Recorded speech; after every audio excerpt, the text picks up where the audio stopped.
السلام علیکم ورحمۃ اللہ وبرکاتہ۔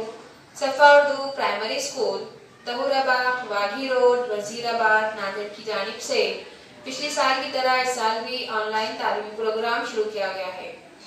اس آن لائن طرز تعلیم کے تحت آج ہم جماعت چاروں مضمون ماحول کا مطالعہ حصہ 1 اس درسی کتاب سے سبق نمبر 1 حیوانات کا دور حیات، اس سبق کو ہم پڑھیں گے اور سمجھیں گے۔ پیارے بچوں، ماحول کا مطالعہ حصہ 1 درسی کتاب نکالیے۔ تو آئیے ہم اس درسی کتاب کے سر ورق کا مشاہدہ کرتے ہیں۔ صبح کا وقت ہے، سورج طلوع ہو رہا ہے، پرندے آسمان میں اڑ رہے ہیں، کچھ بچے باغ کے منظر سے لطف اندوز ہو رہے ہیں۔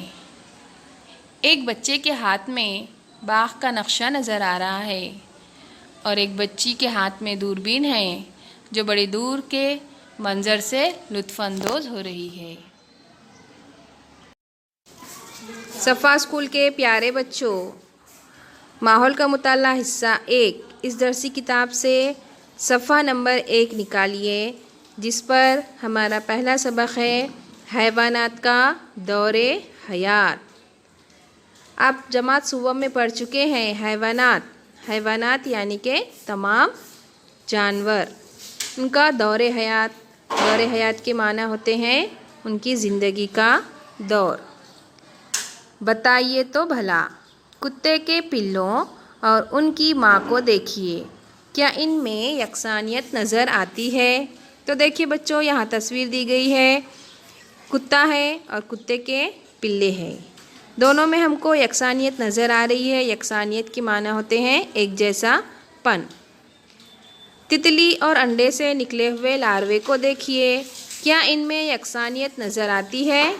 دیکھیے بچوں، یہاں پر تصویر دی گئی ہے، تتلی ہے اور لاروا ہے، دونوں میں یکسانیت نظر آ رہی ہے کیا ہمیں؟ نہیں۔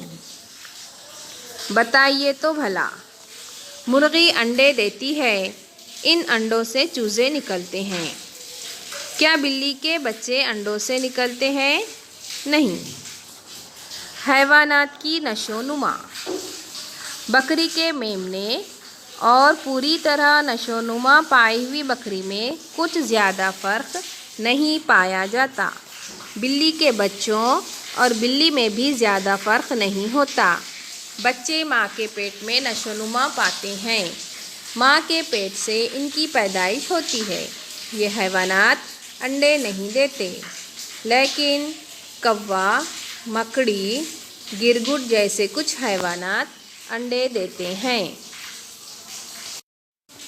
انڈوں سے چوزوں کی پیدائش، چونٹیاں، تتلیاں، مچھلیاں، مینڈک، سانپ، یہ تمام حیوانات انڈے دیتے ہیں۔ عام طور پر ان کے انڈے ہمیں دیکھنے نہیں ملتے۔ کچھ چھوٹے حیوانات کے انڈے بہت چھوٹے ہوتے ہیں، وہ تو ہمیں آسانی سے نظر بھی نہیں آئیں گے، اس لیے ہم اس سے واقف نہیں ہوتے ہیں کہ یہ حیوانات انڈے دیتے ہیں، لیکن مرغی انڈے دیتی ہے، یہ ہم سب جانتے ہیں۔ مرغی کے انڈے اتنے بڑے ہوتے ہیں کہ آسانی سے نظر آ سکتے ہیں۔ یہاں نیا لفظ سیکھیے، کیا ہے دیکھیے، انڈا سینا۔ انڈوں کو حرارت دینے کے لیے مرغی کا انڈوں پر بیٹھے رہنا انڈے سینا کہلاتا ہے۔ مرغی انڈے دیتی ہے، انڈوں میں چوزوں کی نشو و نما کے لیے حرارت کی ضرورت ہوتی ہے، حرارت یعنی کہ گرمی، اس لیے انڈے دینے کے بعد مرغی انڈوں پر بیٹھی رہتی ہے اور انڈوں کو حرارت گرمی پہنچاتی ہے۔ انڈوں میں چوزے آہستہ آہستہ بڑھنے لگتے ہیں۔ نشو و نما مکمل ہونے پر چوزے انڈوں کے خول توڑ کر باہر نکل آتے ہیں۔ ذرا بڑے ہونے تک مرغی چوزوں کا خیال رکھتی ہے۔ کیا آپ جانتے ہیں، جس وقت مرغی انڈوں پر بیٹھی ہوتی ہے، اس وقت وہ انڈوں کی حفاظت کے لیے جارحانہ انداز اختیار کر لیتی ہے۔ انڈوں کے پاس کسی کے جانے پر وہ اسے مارنے کے لیے دوڑتی ہے۔ آئیے دماغ پر زور دے، مرغی اور اس کے چوزوں میں کون کون سی یکسانیت پائی جاتی ہے؟ دیکھیے مرغی اور اس کا چوزا، دونوں کی ساخت ایک جیسی ہوتی ہے لیکن جسامت میں فرق پایا جاتا ہے۔ پیارے بچوں، آج کے لیے اتنا کافی ہے۔ انشاءاللہ آگے کا سبق ہم اگلی ویڈیو میں پڑھیں گے۔ سفر اسکول کے عزیز طلباء و طالبات، اس ویڈیو کو بار بار دیکھیے اور سبق کو سمجھنے کی کوشش کیجیے۔ انشاءاللہ آگے کا سبق ہم اگلی ویڈیو میں پڑھیں گے۔ صفا اردو پرائمری اسکول اس چینل کو سبسکرائب کیجیے تاکہ اس چینل پر آنے والے ویڈیوز کی نوٹیفیکیشنز آپ کو ملتی رہے۔ اللہ حافظ۔